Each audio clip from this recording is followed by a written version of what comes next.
summer, I jumped off a bridge.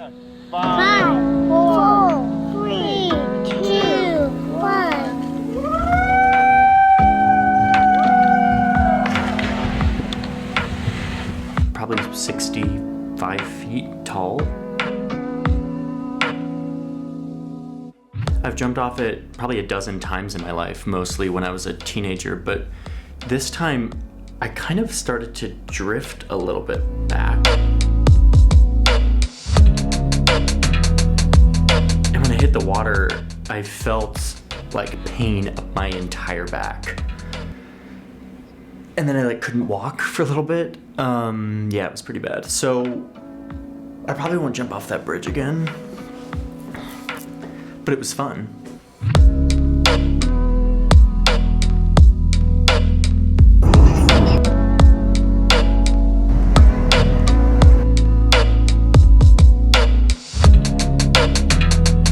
This summer, while I was working on Borders India, I went back west to where I grew up. And while I was there on this trip, I thought a lot about a question I get often, which is, what is it like to have a job and a lifestyle where you're constantly moving around and in foreign places?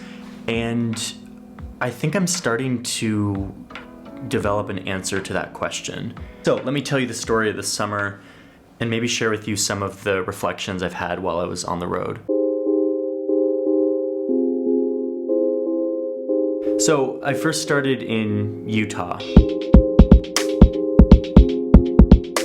We did what you should do if you go to Utah, which is spend time in the mountains. We also went to the south of the state where we explored Zion National Park and went on one of the most beautiful hikes I've ever been on in my life. Then we went up to Park City, which is like an hour from Salt Lake, and participated in their town-wide dinner that they have. They shut down Main Street, they put a bunch of tables out, and you can sit there on this giant communal table and eat dinner with a bunch of random people, which was kind of fun and amazing. And Park City in the summer is kind of a dream. This whole time I was spending 12-hour days in a coffee shop working on Borders India, the writing, the editing, the animation, and it was this kind of crazy moment of intense days, and then during the night having some very concentrated family time.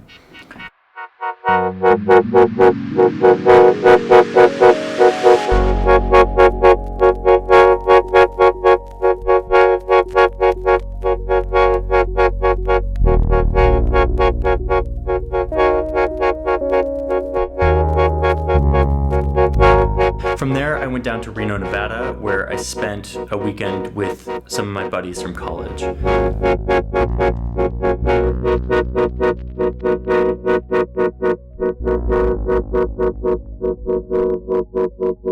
Lake Tahoe is this very cold but very beautiful lake in California and Nevada. And it was such a great time catching up with these people who I went to college with and who I haven't really seen in a lot of years.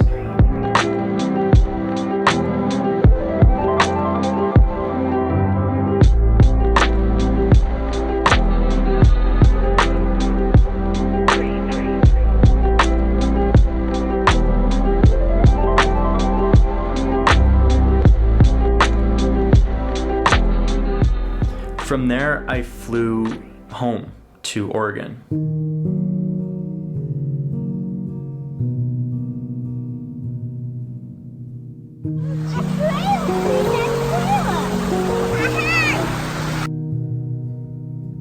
Quick!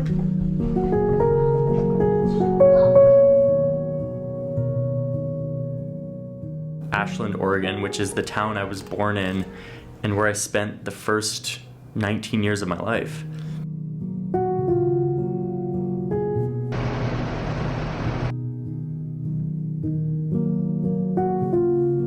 My parents have since moved away from that town and none of my siblings live there, and it was my first time back in a lot of years, and it kind of blew my mind.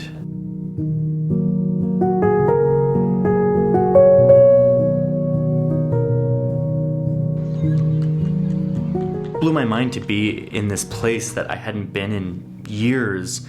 This place I had grown up in and taken for granted, and suddenly felt like I was seeing it from a totally new perspective, from an outsider's perspective. And I realized, like, wow, this place is beautiful.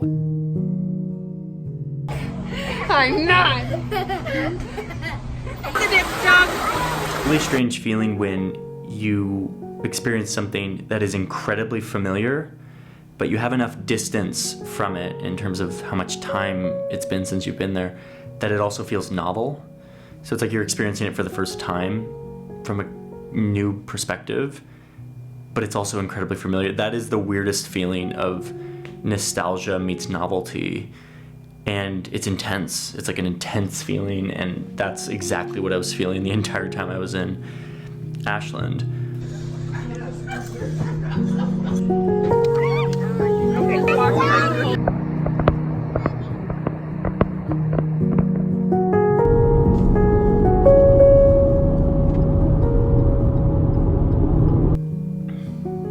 Ashland has mainly stayed the same, but since I lived there, I've changed completely, and I've seen the world.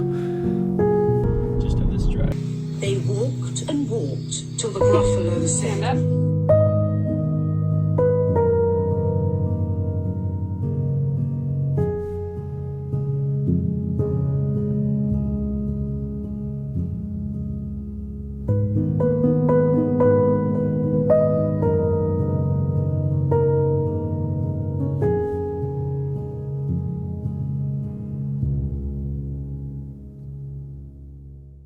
From there, we drove to one of the most special parts of the world for me, which is the Oregon coast.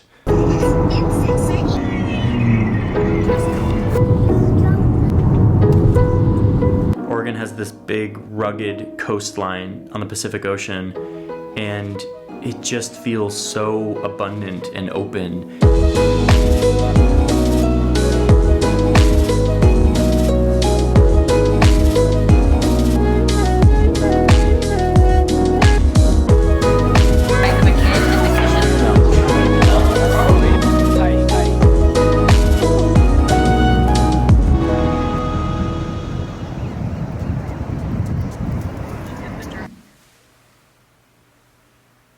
I'm telling you all of this for a reason, which is to answer this question of what is it like to have a life when you are constantly in foreign places and experiencing new things.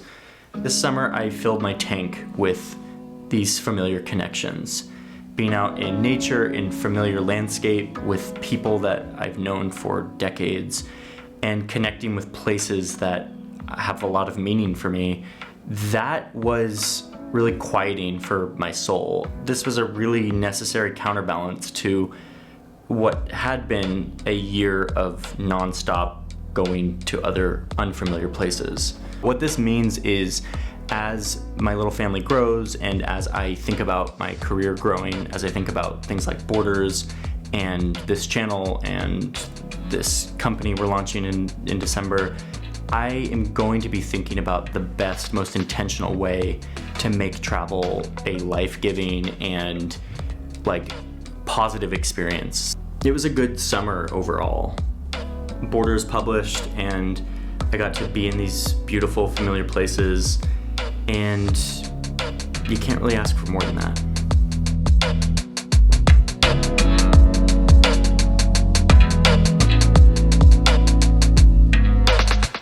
I want to thank Skillshare for sponsoring this video.